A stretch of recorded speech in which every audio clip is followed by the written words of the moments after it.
Welcome to People Behind the Power, part of the Metric Podcast Network. Data centers are the backbone of the digital world, but behind every facility, every build, and every operational decision, there are people making it happen.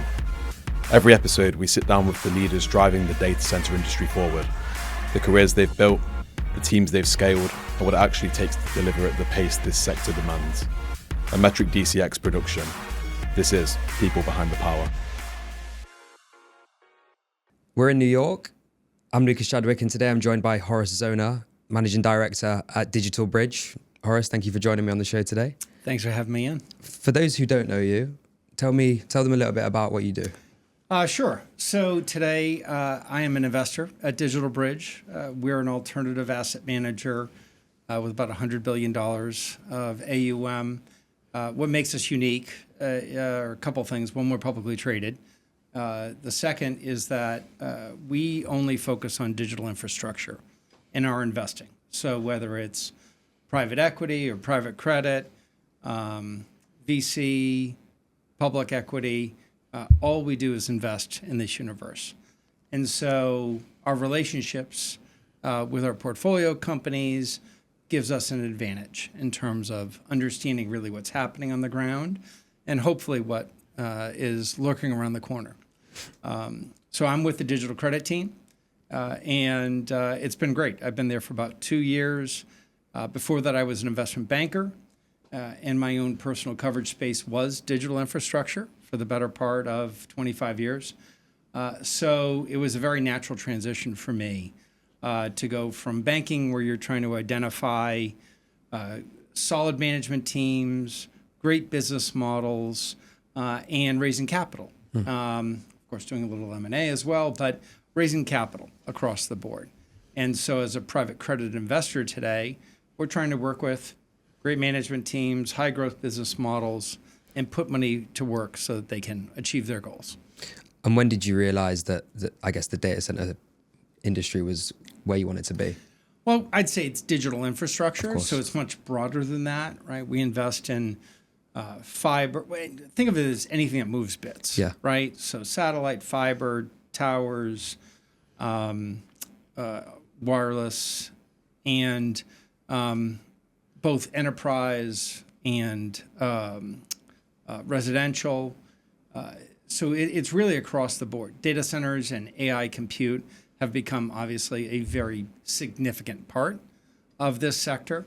Obviously dominating headlines, dominating the news in terms of $25 billion compute deals get announced left and right, and that's just at the start. We're probably in the top of the first inning of this baseball game. So I would say that's a long-winded way of saying answering the question. Back in the 90s. I was working at a firm, TD Securities, and I had moved from a generalist underwriting job into our media and communications group.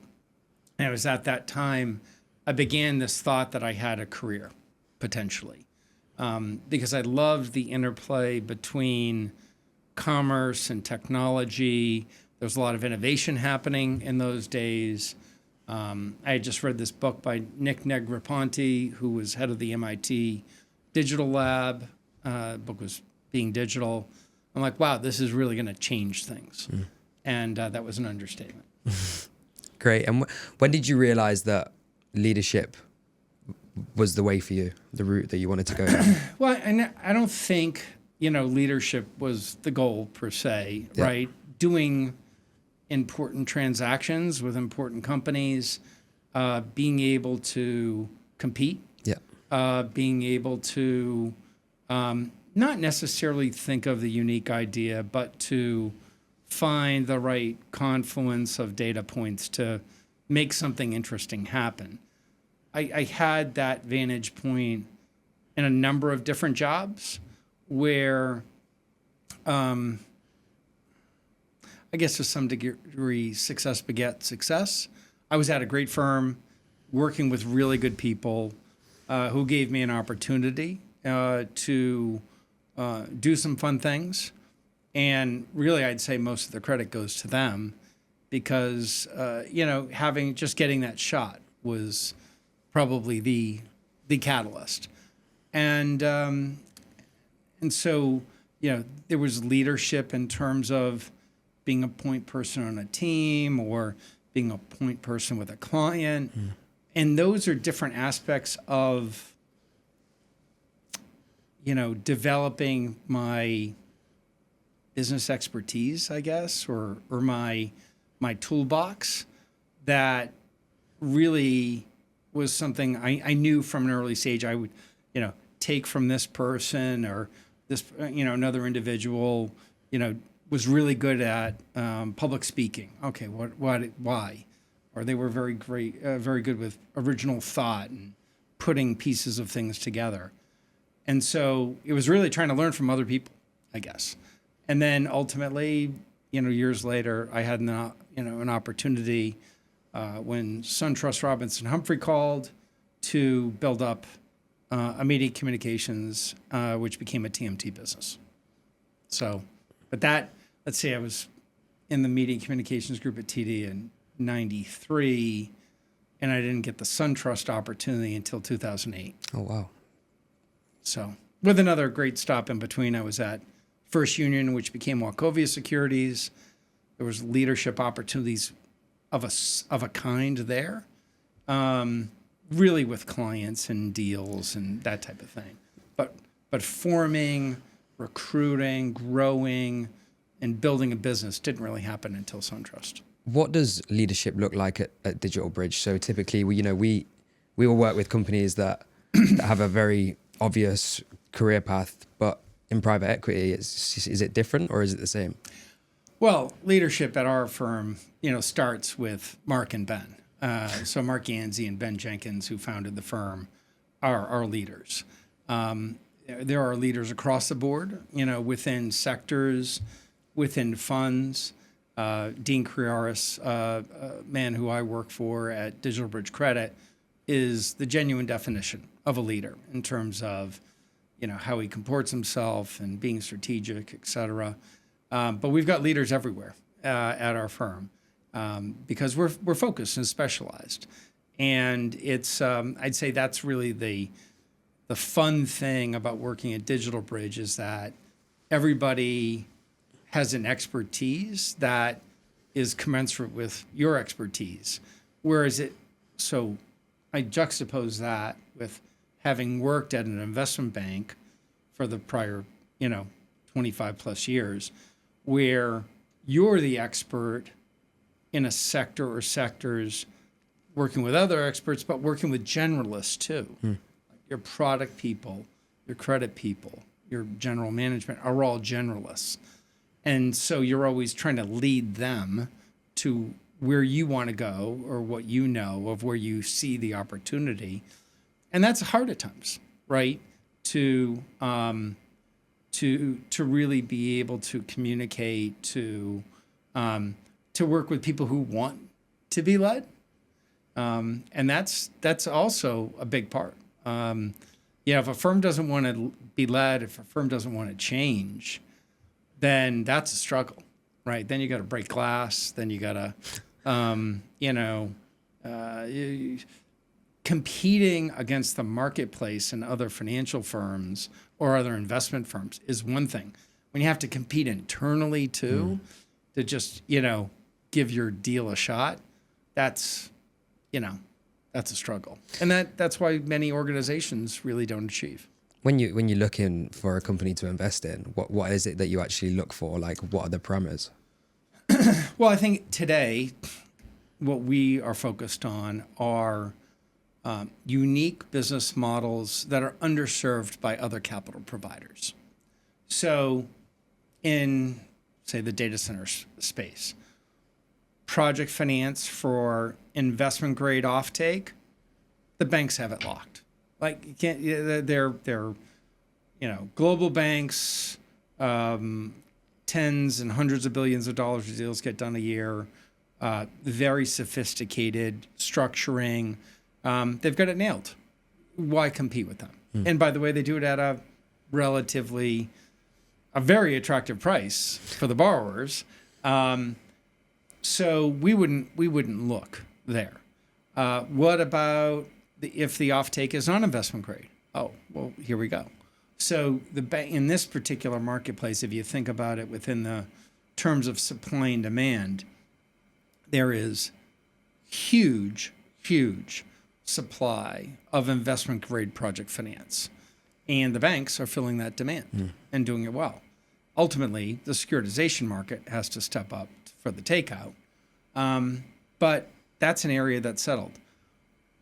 Because of that tremendous supply, the supply of non-investment grade offtake is less well received. Banks, if you could do something that's easy or hard, which one do you use, right? You go the path of least resistance. That's the great opportunity for private credit.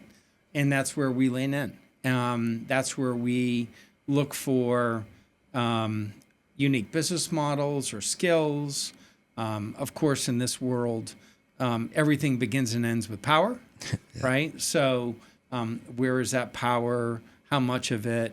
Who's the offtake? What's it going to be used for? Can the developer, are they credible in terms of obtaining the power, of building out the data center? Do they have the technical expertise? And then, for other models like on the high performance compute side, really what do they have that's differentiated? And that's where, our team financed CoreWeave earlier on in the two initial GPU financings, which helped the firm raise, $2.3 billion and $7.2 billion in the second round. Those were monumental deals. Of course. Because it was new, because it was challenging, because nobody really knew what this high-performance compute thing was going to be. The word neocloud wasn't being tossed around like, an everyday word. So that's the opportunity at this time. And that's the opportunity in the near future, too, because, if you're really only at the top of the first inning of this ball game, we've got a long way to go. So we're always looking for that next thing. And listen, there are a ton of great companies like CoreWeave out there that won't necessarily get serviced well by banks or institutional investors. And so there's a great role for private credit to play in their capitalization and in their growth. What's your approach to building high-performing teams, and what's a skill that you look for that doesn't particularly show up on a resume? I think getting to know a person is always challenging, right? Whether it's a 45-minute interview or over dinner, what have you. To me, and this is probably something that's more personal, it's really what motivates you, right? What drives your clock? What gets you up in the morning early, and what keeps you up at night working hard? And that can be evidenced in a number of different ways. So I don't necessarily look for that in a resume, but I definitely want the candidate to try to express that. And then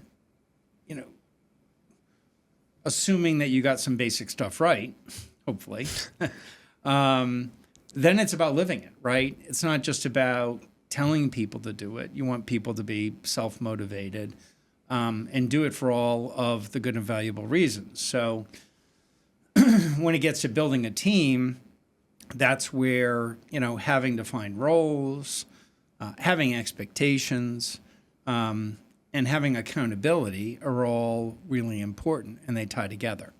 And so I'd say that, where that can go off the tracks or where it can really hum, really depends upon, that communication. And it's hard.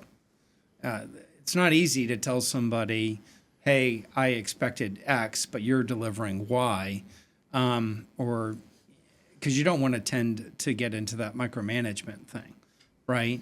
But it is about getting to that goal line.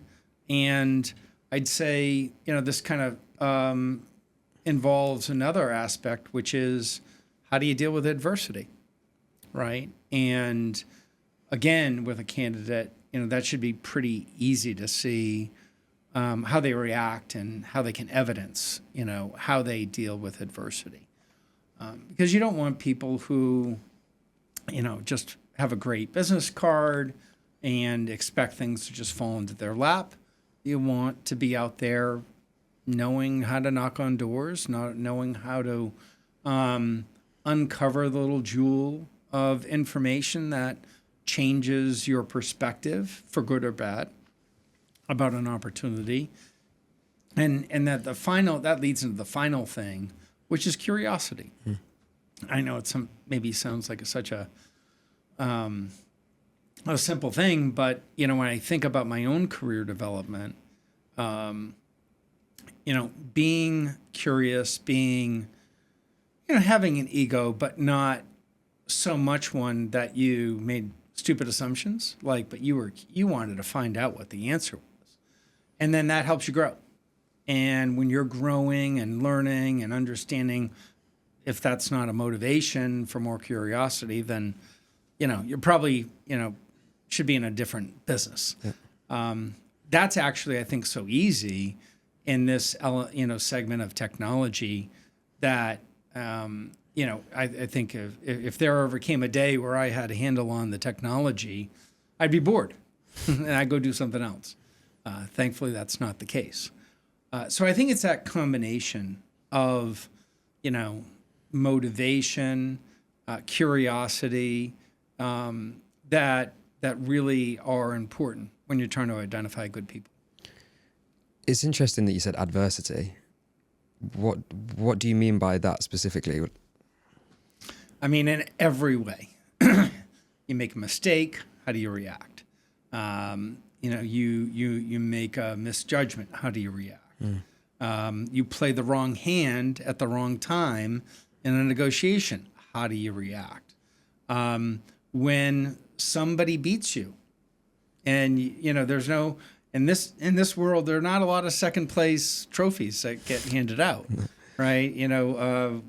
I spent a good deal of time last year working on a transaction that never came to fruition, and it's not that we lost, but that there was this whole other game being played that we didn't know about that caused the issuer to go a different direction. And it's humbling, right? And it is frustrating because you want a payoff for your efforts. But then, the sun rises again the next day and you gotta, pick yourself up and dust yourself off and go after it again. So how do you respond to adversity as an individual, as a team, as an organization is hugely critical to ultimately, the overall success, but it's also kind of embedded in your culture too. I've worked at firms where, and this is a couple of lifetimes ago, it can be played out, failure can be played out in public in a very unconstructive way.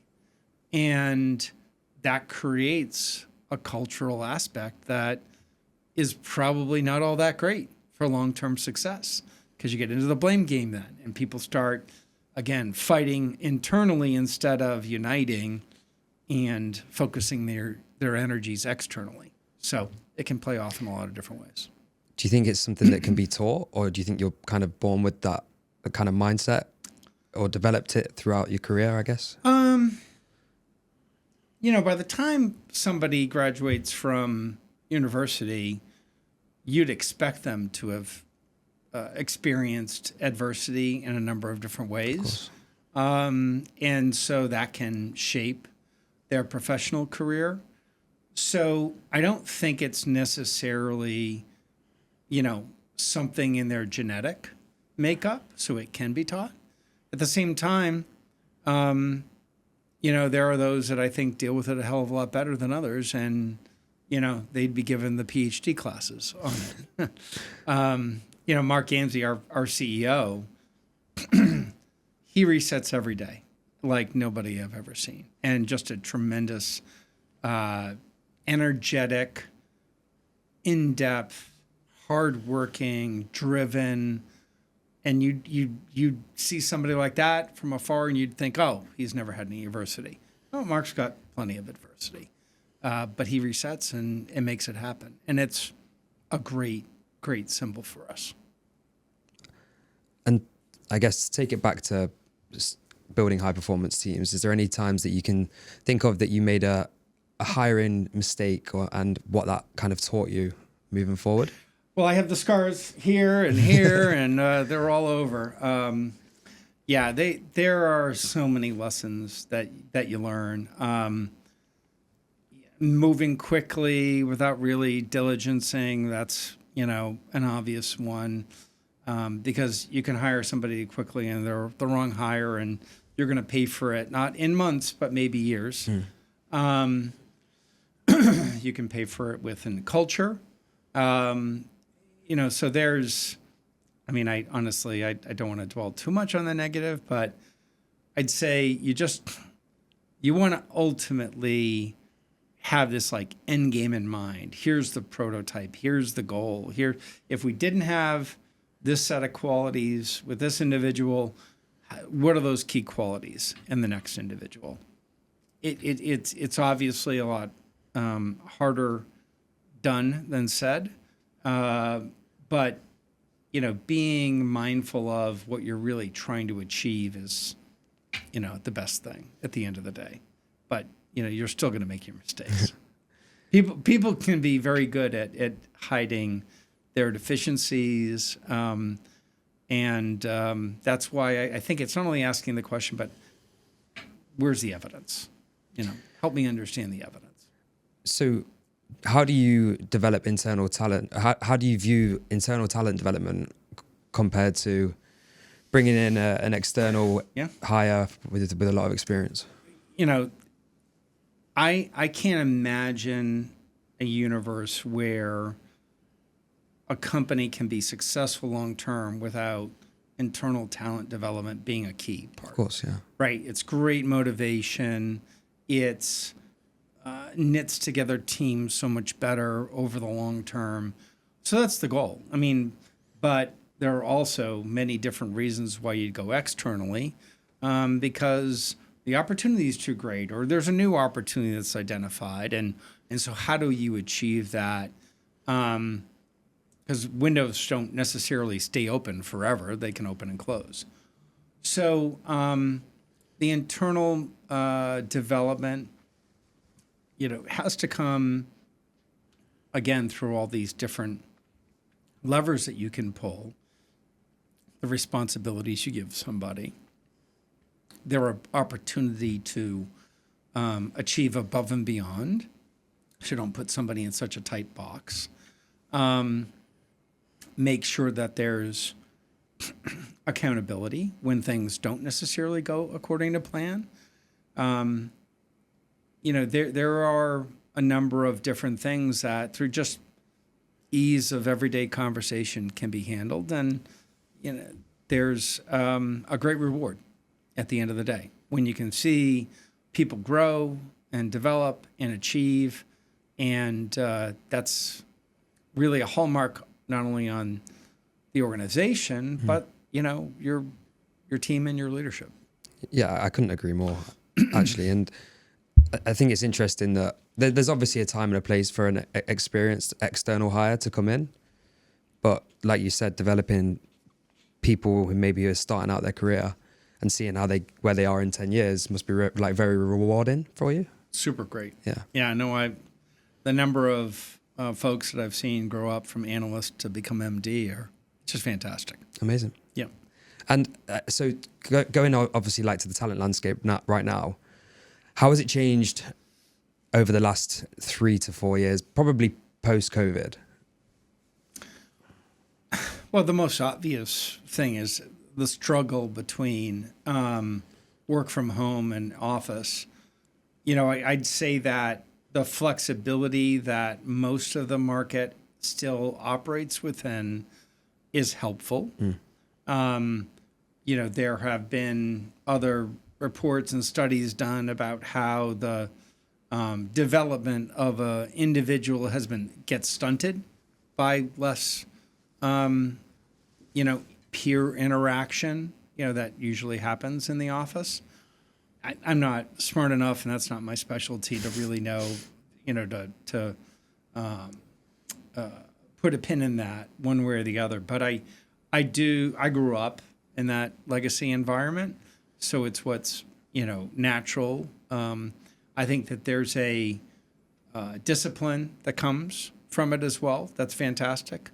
So, if you're truly in a remote job with a team, in fact, one of my friends runs a company, and they're a virtual company. They don't have a corporate office, and it's amazing, right? It's a high performing team, and they've got problems just like everybody else does in terms of competing and culture and what have you. But they do a great job at it, and they actually take the infrastructure expense that they otherwise would have and reinvest a very significant amount of it in cultural events for the company and the team.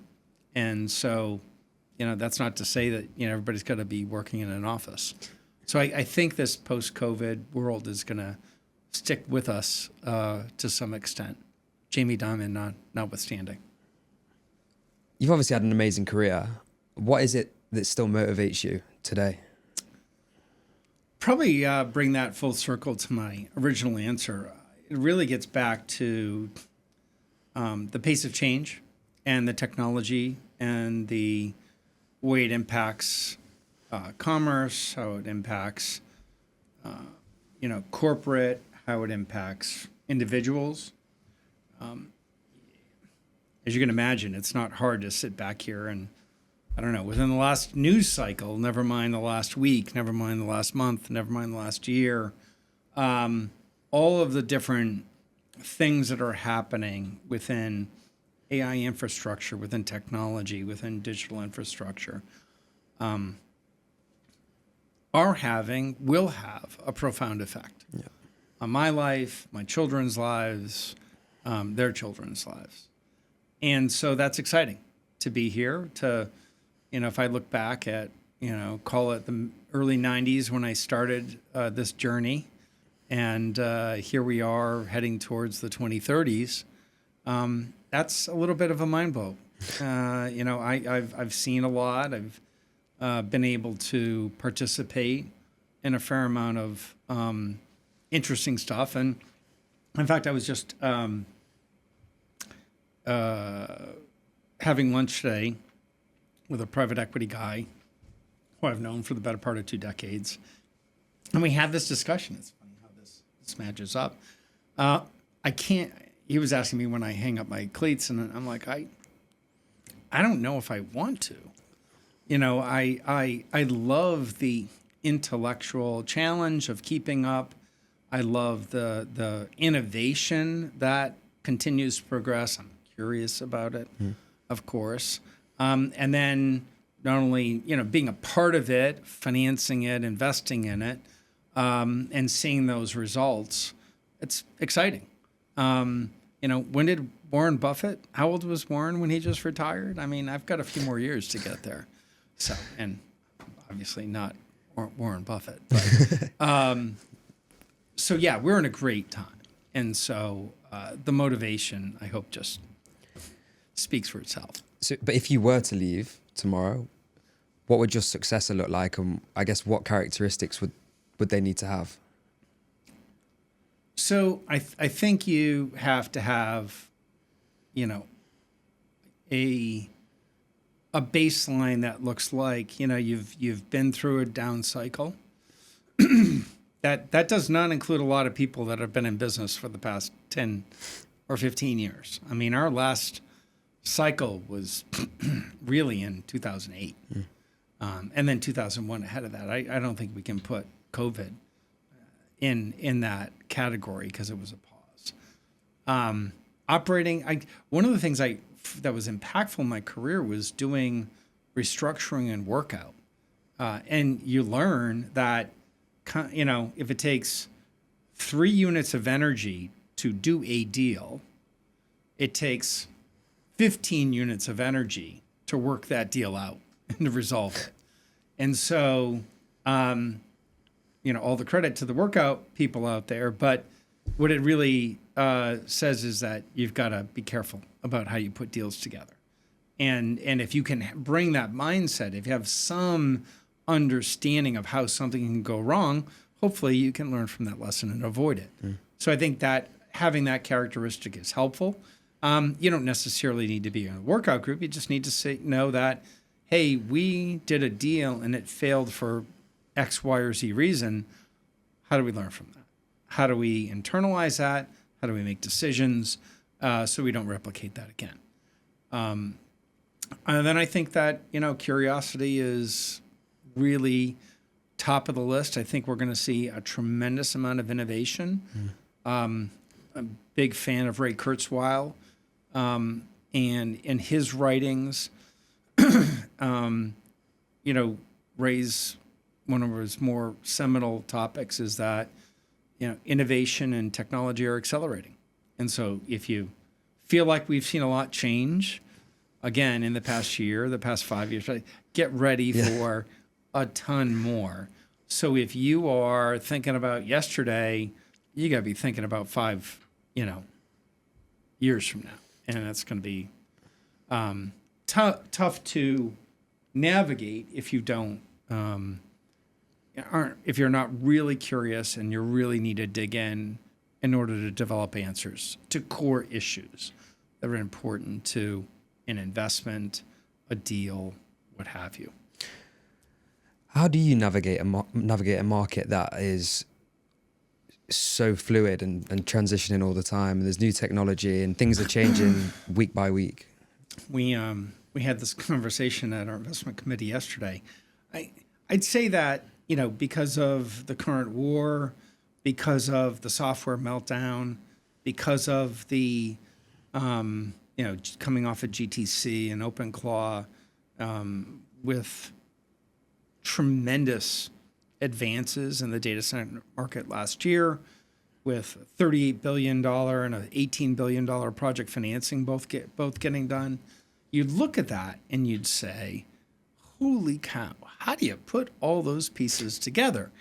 And, is this market heading which way? Is it going up or is it going down? I think it's all of the above. I think that there are tremendous opportunities to invest where others aren't. And I think that there's a tremendous amount of dislocation that will happen because of AI. So be careful on the software or the software-like, businesses. How quickly can they go or get transformed? So there's a lot happening, and that dislocation, that shakiness at times can really help us out, and we have seen better opportunities to invest over the past 3 months, and we have invested. And I expect that we will see even more in the coming year. You're obviously a very well-connected person. Who in the industry should we be speaking to next?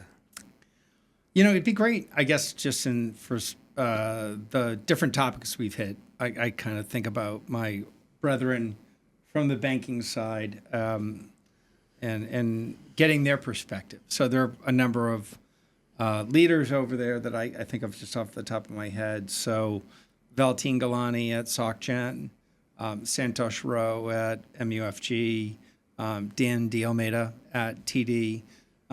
They'd all be able to give you, their own perspectives, both, institutionally as well as in the marketplace. But they're leaders in digital infrastructure and project finance, and they're making the markets these days. So to end the podcast, normally we do a rapid fire closer. So we're going to ask 3 questions. Starting with, what's the best career advice that you've ever received? Sure. I think back to Mike Mueller in 1993 while I was at TD. And I was the type of guy who always felt he knew the answer. And I wouldn't hesitate to tell somebody when I thought they were wrong. And that might have ruffled a few feathers, maybe, rubbed people the wrong way. So Mike said, listen, just, you don't change, be you. But I want you to make them think that you've changed. And so ask them, why they think that. And so it really began a little bit of a Socratic method effort, I guess.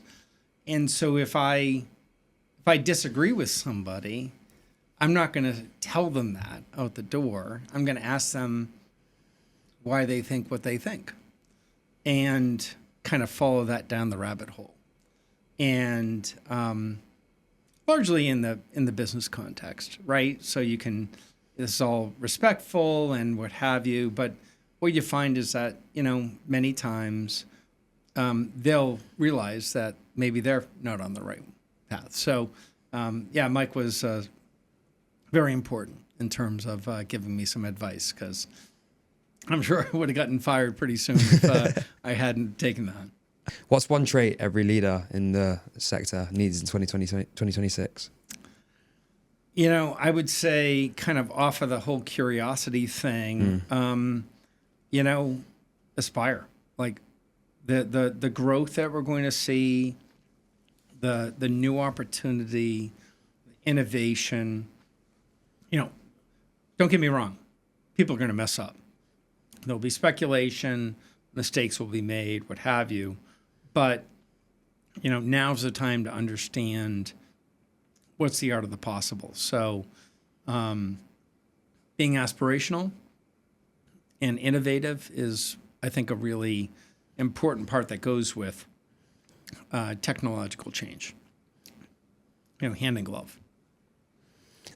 And what would if you had to recommend a book or a podcast or a person that has influenced your thinking recently, would you be able to give us some examples? I think I can't get the question out of my head without thinking about Dan Caruso. Mm-hmm. So Dan's a seminal guy in the